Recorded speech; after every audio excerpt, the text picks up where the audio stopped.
CGPSC में principal grade 2 के लिए जो सिलेबस है उसमें फिजिक्स में स्क्रू गेज, इससे पहले हमने वर्नियर कैलिपर्स देखा था। स्क्रू गेज से रिलेटेड एक क्वेश्चन देखते हैं, उसके बाद इसके सारे कॉन्सेप्ट देखेंगे इसी वीडियो में। The diameter of a ball is measured with a screw gauge, मतलब किसी स्क्रू गेज के गेज की सहायता से एक बॉल का डायमीटर मेजर किया गया। हुज पिच इज 0.5 mm, जिसका पिच जो है वो 0.5 mm दिया हुआ है। And there are 50 division on the circular scale, circular scale division है। The reading on the main scale is 2.5, main scale पर जो रीडिंग है वह 2.5 mm and that on the circular scale is 20 division, और उसी में सर्कुलर स्केल में 20 division दिया हुआ है। ठीक, चलिए स्क्रू गेज की जो ओवर व्यू देख लेते हैं एक बार। स्टड और स्क्रू, इसके बीच में हमें ऑब्जेक्ट को रखना होता है, और ऑब्जेक्ट को रखने के बाद स्क्रू को टाइट किया जाता है। ठीक है, स्क्रू को जब टाइट करते हैं तब स्क्रू जो है आगे की ओर मूव करता है, और इसको सर्कुलर स्केल, एक सर्कुलर स्केल मतलब एक सर्कुलर रीचर रहता है इसके पीछे में, इस तरह से पीछे में एक रीचर रहता है जिसको घुमाकर इसको टाइट किया जाता है। ठीक है, ये स्टड होता है, स्क्रू ऑब्जेक्ट, और मेन स्केल होता है, और एक सर्कुलर स्केल होता है। चलिए इसमें रीडिंग कैसे लेते हैं देखते हैं। अब रीडिंग से पहले ये दिखा लेते हैं कि किसी भी इंस्ट्रूमेंट में हम वह छोटी से छोटी वैल्यू जिसको हम मेजर कर सकते हैं उसको हम लोग कहते हैं लिस्ट काउंट। वह छोटी से छोटी वैल्यू जिसको हम किसी इंस्ट्रूमेंट की सहायता से क्लियरली मेजर कर सकते हैं उसको कहते हैं लिस्ट काउंट। और इस केस में, स्क्रू गेज की केस में, लिस्ट काउंट निकालने के लिए हम क्या होता है, चलिए स्क्रू गेज का फंक्शनलिटी किस तरह से होता है देख लेते हैं। अगर हम इसको रोटेट करते हैं, चलिए कोई स्क्रू आपने देखा ही है, स्क्रू को जैसे रोटेट करते हैं, ओके, रोटेट करेंगे तब ये आगे की ओर या तो पीछे की ओर मूव करेगा।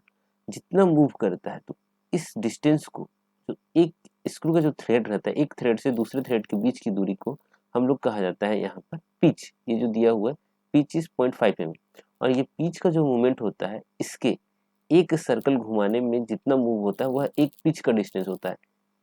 जैसे आपने देखा होगा एक नट बोल्ट को जब टाइट करते हैं तो वो धीरे धीरे धीरे टाइट होते जाता है। जैसे ही एक बार रोटेट करते हैं तो कुछ एंगल से घूमता है, फिर रोटेट करते हैं एक राउंड मूव करने में जितना डिस्टेंस मूव करता है उसको बोला जाता है इसका पिच। और पिच का लेंथ हर इंस्ट्रूमेंट के लिए अलग अलग होगा, मतलब ये स्क्रू गेज सेम, अलग अलग स्केल के स्क्रू गेज आएंगे, बट उससे पहले हमारे पास रहता है कि उसमें क्या मेजर है, क्या दिया हुआ है। उससे पहले लिस्ट काउंट निकाल लेते हैं।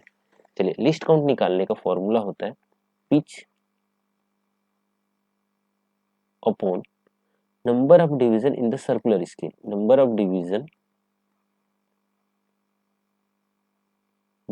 on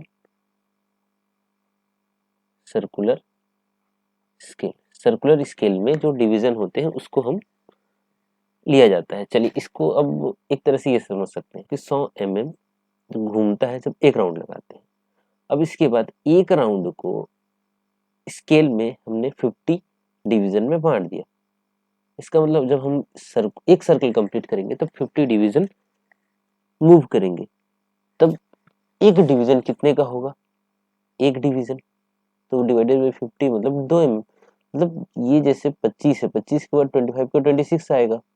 ठीक है, 26 और इसके बीच में जब हम थोड़ा सा मूव करेंगे, एक पॉइंट यहाँ से लेके एक डिवीजन से दूसरे डिवीजन में मूव करेंगे तब ये मीटर कितना रीडिंग करेगा, तब 2 mm का। अगर ये एक के जो थ्रेड के बीच का, थ्रेड मतलब एक पिच की डिस्टेंस जो है 100 है और हमारा डिवीजन इतना है, तब एक डिवीजन का लेंथ कितना हो जाएगा, 2 mm मूव करेगा। उसी तरह से जो लिस्ट काउंट इसके लिए होगा, जब 100 mm का है और 50 डिवीजन है तो 2 mm दे रहा है हमको क्लियरली। अब इस केस में कितना हो जाएगा हमारा लिस्ट काउंट, पिच की वैल्यू दिया है 0.5 डिवाइडेड बाई डिवीजन कितने दिए हैं 50 इक्वल टू कितना हो जाएगा 0.01 mm। ठीक, 0.01 mm। ओके, अब देखो ये हमको तो मिल गया, लिस्ट काउंट कैसे निकालते हैं पता चल गया। अब देखते हैं इसमें रीडिंग कैसे लेते हैं, इस इंस्ट्रूमेंट में रीडिंग कैसे लेते हैं। रीडिंग लेने के लिए हमारे पास दो रीडिंग का कॉम्बिनेशन होता है, एक होता है मेन स्केल रीडिंग, फिर उसके बाद होता है सर्कुलर स्केल रीडिंग। अब मेन स्केल रीडिंग क्या होता है कि जैसे हम किसी ऑब्जेक्ट को स्टड और स्क्रू के बीच में फिक्स करते हैं, फिक्स करने के बाद रीचर की सहायता से, ये जो पीछे एक रीचर होता है, इस रीचर की सहायता से यहाँ पर इसको रोटेट करके इसको फिक्स करते हैं। फिक्स करने के बाद ये सर्कुलर स्केल की जीरो, जीरो इधर होगा तब ना जाके 0 1 2 3 4 करके 20 से 25 इधर आ गया, तब जीरो से पहले जो डिवीजन मेन स्केल का एक छूटा हुआ रहता है, वो वहां उस रीडिंग को हम लिखते हैं मेन स्केल रीडिंग। अगर इस केस में देखिए, अगर ये 0 बोलते हैं, ये 1 होगा, ये 2 होगा, इसके बाद कहीं पे यहाँ पर 3 होगा, तब ये रीडिंग कितना होगा, 0 से 1, 1 से 2, 2 से 3, 2 से 3 के बीच में होगा, तो हमको क्लियरली मेन स्केल में रीडिंग कितना दे रहा है, 2, तब ये मेन स्केल रीडिंग कितना हो जाएगा इस केस में, 2। हमारे क्वेश्चन में दिया हुआ है कि सर्कुलर स्केल है, the reading on the main scale is 2.5, तब मेन स्केल कितना हो जाएगा यहाँ पर 2.5 plus circular scale. Circular scale reading कैसे लेते हैं, हम लोग लेते हैं पहले लिस्ट काउंट। अब देखिए लिस्ट काउंट, लिस्ट काउंट कितना था हमारे केस में 0.01 mm, ठीक है 0.01, फिर उसके बाद 0.02 0.03 करके करते यहाँ का अगर 25 डिवीजन है तो 25 तक जाएगा, उसको मल्टीप्लाई करना पड़ेगा। तो list count into main scale, circular scale का कौन सा डिवीजन मेन स्केल कि ये जो जीरो जो लाइन है कोइंसाइडिंग इस लाइन के साथ में कौन सा कोइंसाइड करता है, उसको हम लोग वहां पे लिखेंगे। ठीक है, तो इसको क्या लिख सकते हैं, मेन स्केल रीडिंग को, इसका फाइनली लिखते हैं, मेन स्केल रीडिंग को बोला जाएगा reading on main scale just before zero of circular scale. ये क्या होगा, just before zero of circular scale, circular scale के जीरो से पहले का जो रीडिंग होगा वो मेन स्केल रीडिंग होगा, और list count into list count के साथ में मल्टीप्लाई करेंगे coinciding division of circular scale, coinciding division of circular scale with, इसको इस लाइन को क्या बोलते हैं, इसको बेस लाइन बोलते हैं, विथ बेस लाइन। ठीक है, बेस लाइन के साथ में जो कोइंसाइड करेगा। अब हमारे केस में क्या दिया है इस क्वेश्चन में, मेन स्केल रीडिंग दिया है 2.5 mm main scale, and on the end that on the circular scale is 20 division, तब ये प्लस लिस्ट काउंट कितना निकाल लेते हैं 0.01 इनटू कितना डिवीजन 20 डिवीजन इनटू 20 से मल्टीप्लाई करेंगे, तब इसकी वैल्यू कितनी हो जाएगी 0.2 mm। अब इन दोनों को ऐड करके जब लिखेंगे तब हमारा आंसर कितना हो जाएगा, इन दोनों को ऐड करने के बाद जो रीडिंग है हमारा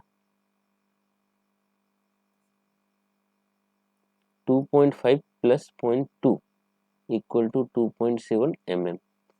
ठीक है, तब यहाँ पे जो रीडिंग होगी वो 2.5 था, और 0.2 जो है ये सर्कुलर स्केल दिखा रहा है, तो ये 2.7 mm रीडिंग आएगी। ओके, इसी तरह से क्वेश्चन जितने हो सके प्रैक्टिस कीजिए, इस तरह से क्वेश्चन आए हुए हैं, और ये क्वेश्चन तो सेम टू सेम आया नहीं था जो प्रीवियस वर्नियर कैलिपर्स के क्वेश्चन को देखकर मैंने इसको सॉल्व करने की कोशिश की है। Next topic law of motion से जो है क्वेश्चंस जो आए हुए थे उसको सॉल्व करेंगे।